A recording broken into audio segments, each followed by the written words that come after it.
story so far. Having saved money last time by swimming to the mainland, your cost-conscious correspondent returned to the Isle of Wight in a sailing boat. Unfortunately, never having learnt to sail, he has to row across.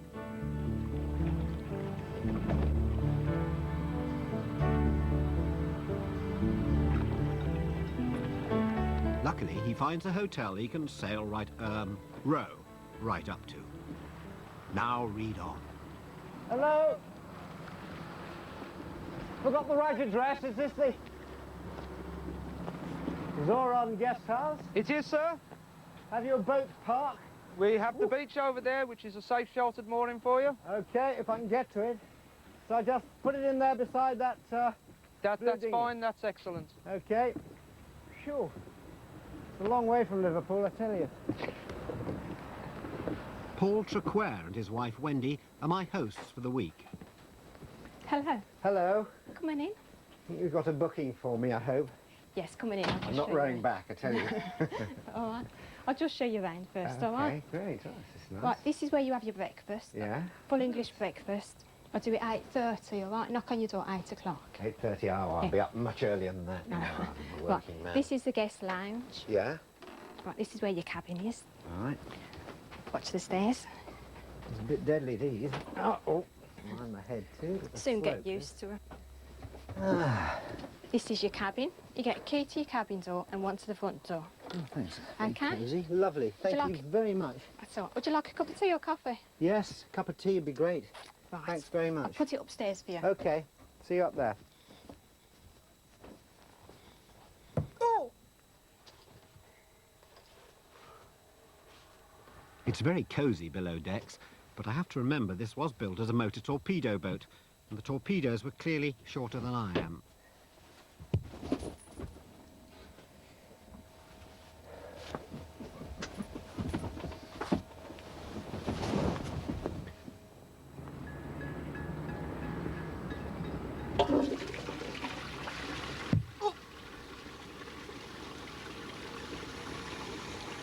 Did the two of you feel the same? Has Wendy felt the same as you? I mean, did you both feel, yes, this is...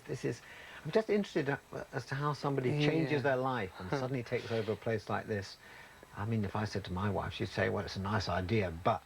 how do you Yeah, make it I had the same thing. I mean, now we're completely as one with the same ideas, but originally it's, oh my God, no, you know, oh, not a boat, you know, oh yeah, go on then, let's get it over with. Buy your boat, play with your toy. As Paul talked, I saw the glimmer of an idea for this week's column. There must be others like him who sold up, got out, and looked for a gap in the market on the Isle of Wight. Yeah, I suppose so, but having said that now, it's a complete reverse. Wendy would not leave the boat. You can see modern yachts all around the island, but I share the Bembridge waterfront with a retired lifeboat, a motor torpedo boat with net curtains, and a Second World War landing craft with a rubber plant in the window. The Zoron Hotel has certainly led a charmed life. From where I sit at breakfast, I can see old photos of my B&B crashing through the waves on the western approaches, chugging heroically past an iceberg and being blown apart by a mine in 1942. When you saw it and it was rough, worse than you thought, did you want to go back to Birmingham? Yeah, when I first moved on to it, I actually cried. It was that bad. It was much worse than either of us thought. But Paul is handy, so I knew he could do it. And anyone who knows Paul knows that he can do anything, really, with his hands. Do you think Paul's ambitions are fully realised now with this one gunboat? Or does he look at other gunboats and other MTBs around? He went on to planes once, doing bed and breakfast on a plane instead. Oh, So he's always looking for something different to do.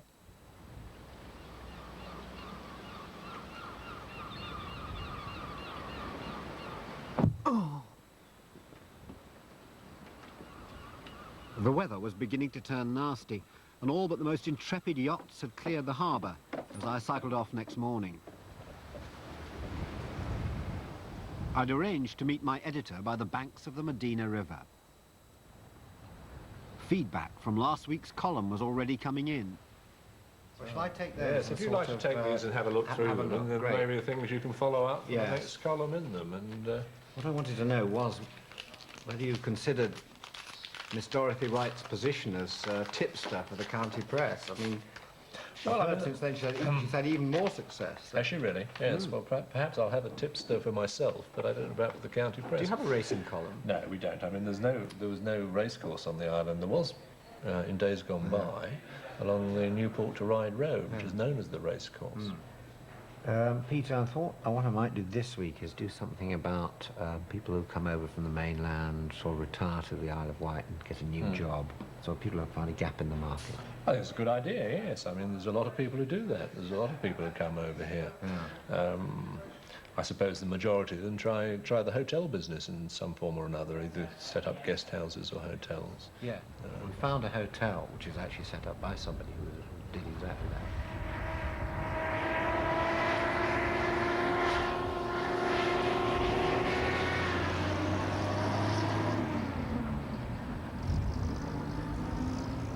It was while I was toiling up a road that seemed far from being a racecourse that an idea occurred to me, which I just couldn't let pass.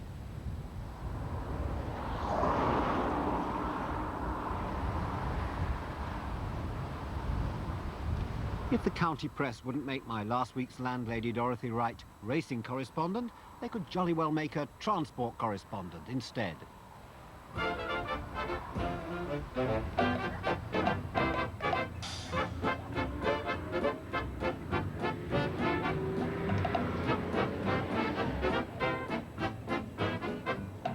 I headed off towards Seaview in a Bedford comfy coach, lovingly restored by John Woodhams, a chartered surveyor who, in hard times, had found his gap in the market. Trips around the island, 1937 style.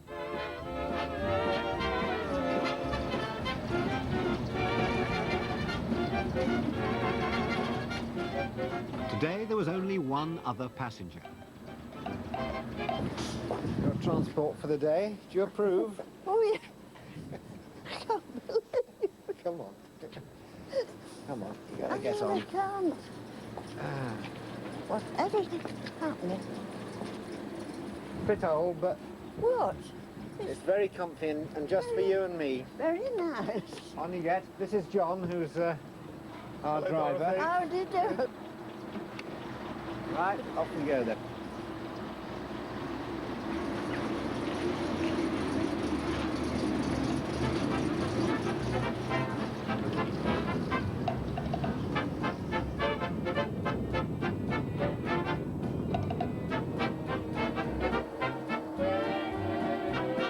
We progressed at a suitably regal pace, which slackened occasionally to allow John to engage in unarmed combat with the gear stick.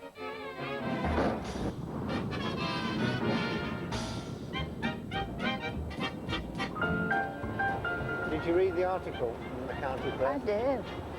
I did. Did you approve or disapprove? Be honest. Say what you think. I thought it was extremely kind. This is really what? Kind.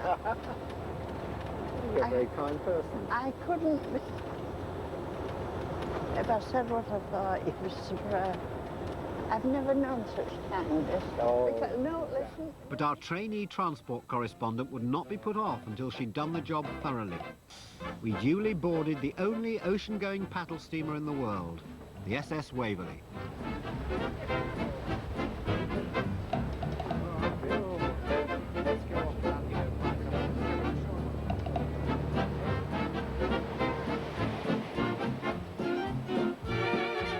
On a day like today, the Isle of Wight could well be rechristened Nostalgia on Sea, and no one would have complained. You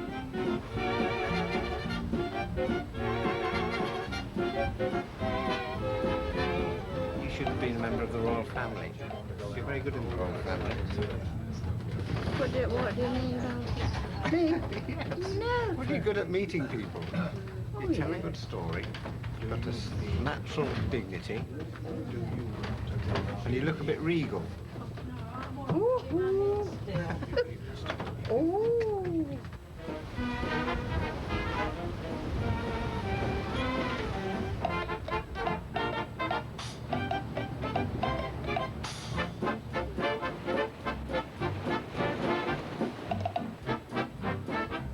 Dorothy observed that the smartly sloping funnels of the Waverley reminded her of the most memorable journey she'd ever made, aboard the SS Queen Mary on her very last transatlantic crossing. I might recommend her for nautical correspondent instead.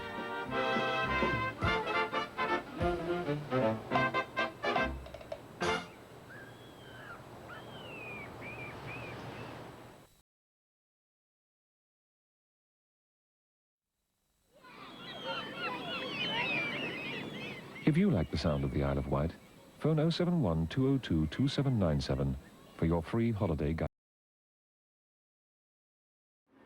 Another dull day offered a chance to check readers' reactions. The editor, Michael Palin, congratulations. A gem. Can't wait for a second issue of Palin's column. Don't want to scare you off, but did you, when at Longstone, notice what looks like the footprint of an infant burnt into the stone? Good luck with the enclosed cutting. Ride Mare's brother in Jack the Ripper link. International gender transient affinity. Freshwater, dear Michael. IGTA is centred in West Wight International Working Network to study, research and help world transgender populace. Doodle-doo, the Isle of Wight County suppress proves just right of Hitler in its attitudes to us. The editor apparently loathes me as much as I despise him. Oh dear. Well, at least I'd been noticed, even if it was only by people who wanted to talk about themselves.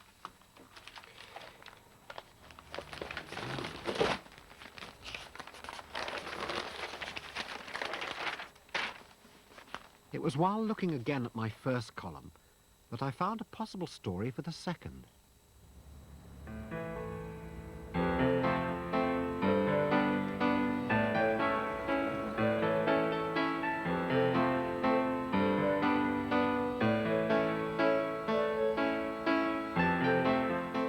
A gap in the hedge led to another gap in the market. Terry Manley used to make hovercraft until one day a workmate asked him to carve a cross for a deceased pet, and from this came an idea that grew. Terry, what's going in here? It's a cat. Yeah. It came up yesterday, you know, and the chappie wants it buried in a little coffin, you know, which we make, and he's all ready for going up into the cemetery now.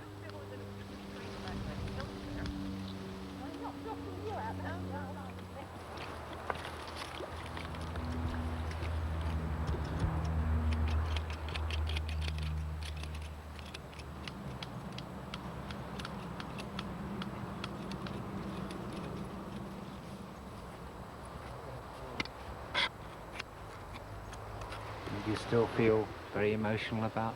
Yes, I do. I get very upset. It's when you go to leave her, this is the thing. But it's nice to know that you can come up here any time that you want. Oh, I miss him. Yeah, I miss him a lot. I mean, I come up once a week. I come up every week.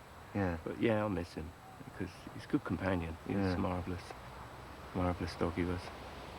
I see you have a cross there. Yeah. Do you believe that animals go to heaven? Do. And if they don't, then when I pass on, I don't want to go either. You know what I mean? I do really think so.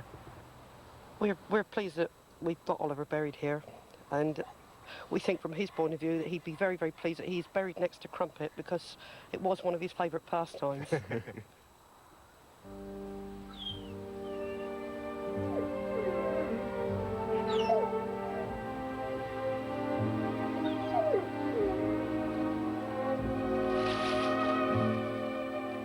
"5 years and 1,567 pets after it began, Terry Manley's efficient and considerate operation lays to rest an average of 5 to 6 pets a week.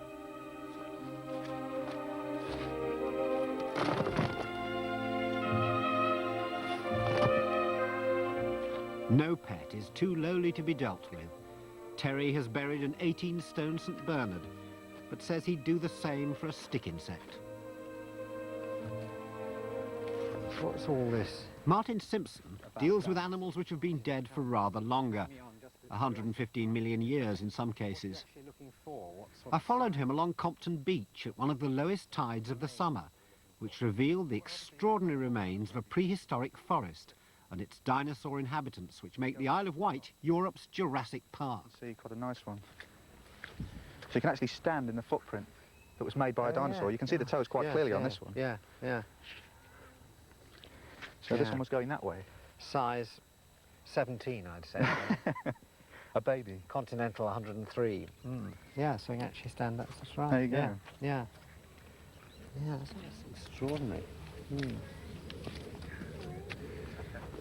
Right, so all of this was a petrified forest. Yeah. Yes. And I'll this, take your word for this was a tree. All this fits together. It's like someone's had a chainsaw and chopped it up. Now, this is where we're looking for dinosaur bone. Yeah. Dinosaur bone has got little holes in it. When it was originally hollow, it was the cell pattern of the bone. Had little canals going through it. So when you find it, it's like bits of crunchy bar. Oh, I see. So that's what we've got to spot. Yeah. And the theory is that it gets washed into these rock pools and gets trapped. The only way to find it is to pick up the wood, and eventually you'll find the right piece. Now, there's a bit. Oh, right. Now that is dinosaur bone. Oh, actually, it's a turtle. That's even better. And it's got the same little pattern in it. If you have a good squint at that, you can see the little dots in it. Where? Right on the edge. Oh, yes, I see. Yes, I see. Like little bits of sort of sugary. There's your turtle. Thank you. I hope you're very happy together. Martin is a passionate advocate of a properly funded permanent collection of the Isle of Wight's fossil treasures. But until that day comes, much of the island's rich geological heritage is to be found in his ground floor flat. Uh-oh. It's a bit full, this, Martin. Now, don't tell me you collect fossils. This is incredible.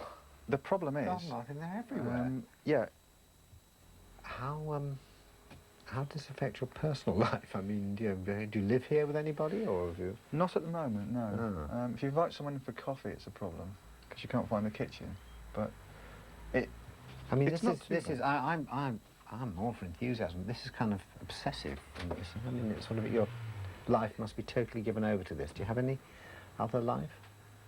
Yeah, it's funny you should say that, because it got to the point where I suddenly realised what I was turning into. You know, you go from being a collector to an absolute nutcase, obsessed by it, so you've got to draw the line. Yeah. Now, I'd like all this to go in a museum, and then I can start all over again on something else, I think. Okay, this is where I do all the paperwork. Rock work? Martin, this is ridiculous. You've got a serious problem, haven't you, really? I mean, this is your bedroom? That's right. What do you do when you go to sleep? Move all these... I have to move, yeah. I'll just put these out. Millions of years of history off here. Can I use your bathroom? Yeah, I'll show you where it is.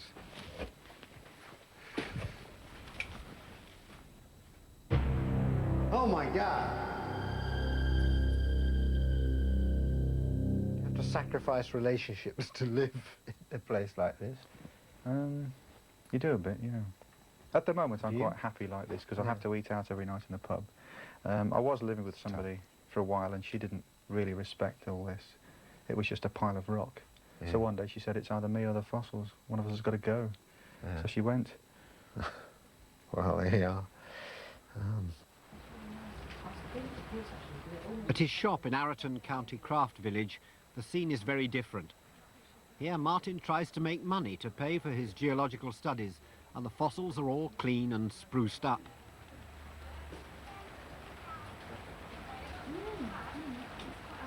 Sadly, Martin told me the one item he can't seem to move are the attractively polished dinosaur droppings. A rare example of the bottom falling out of a market that once fell out of the bottom.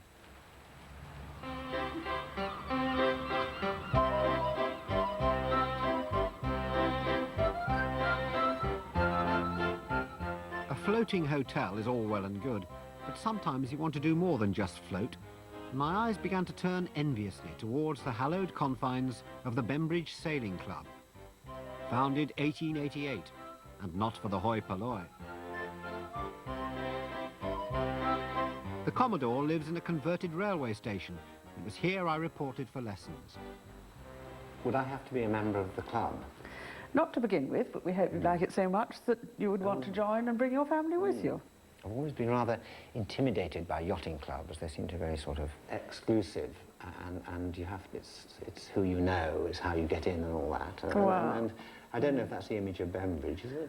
I think you might have said that 100 years ago about Bembridge, but let's face it, lots of things have changed.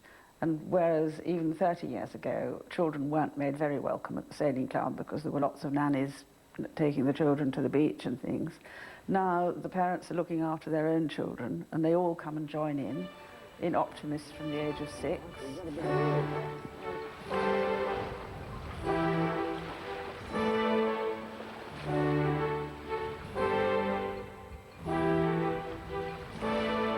Under Commodore Pepe Stratton's maternal gaze, my early lessons with my teacher, Victoria Peel, went disconcertingly well.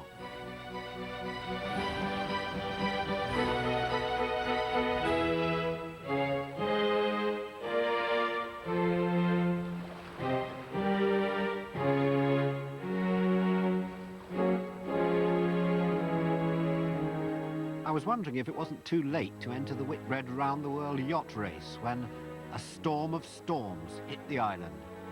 Fierce gales seemed to have put a stop to a promising new career.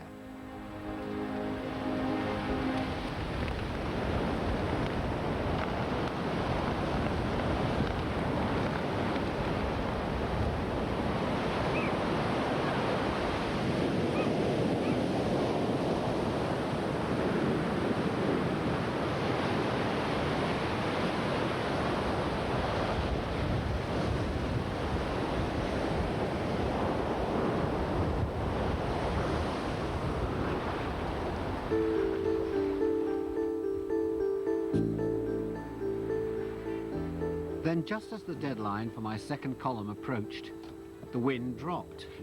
It was just time to scribble the last few lines and to sail back to the mainland. The moment had finally arrived to go solo.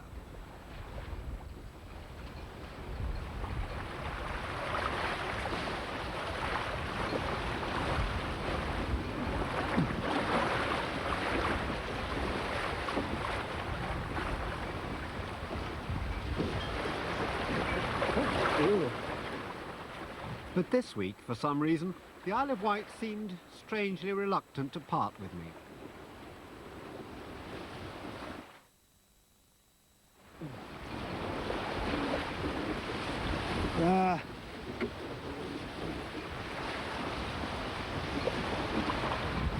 Well, it's filling up with water, so I don't quite know what to do, but it's all right with a bit of water in.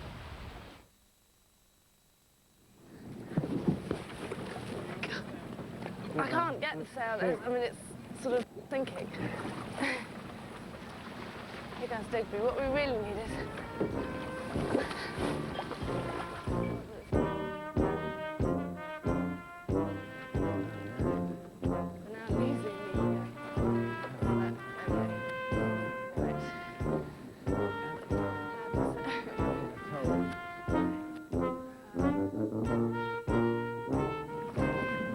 How much are they worth?